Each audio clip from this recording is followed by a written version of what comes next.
In this guide, I'll show you how to change your Nintendo Switch primary console from an old console to a new one. So, what you want to do on your old console is select your profile picture in the top left corner. Then, what you want to do is scroll on over from user settings, and we're going to scroll down, and you want to select Nintendo eShop settings.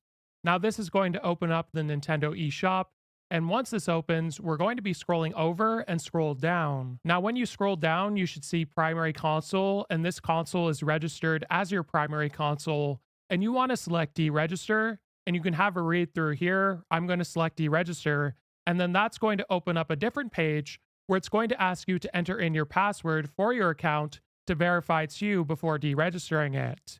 Now, if you don't have your old Nintendo Switch, you can still do this. You just need to go to Nintendo and you can deregister your console there. And then what you want to do is sign into your new Nintendo Switch at this point, and then make a user.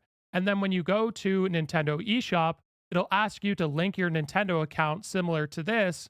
And then once you sign into the Nintendo eShop with your Nintendo account, that new Nintendo Switch will now be your primary console. If this video was helpful, like and subscribe, and we'll see you in the next one.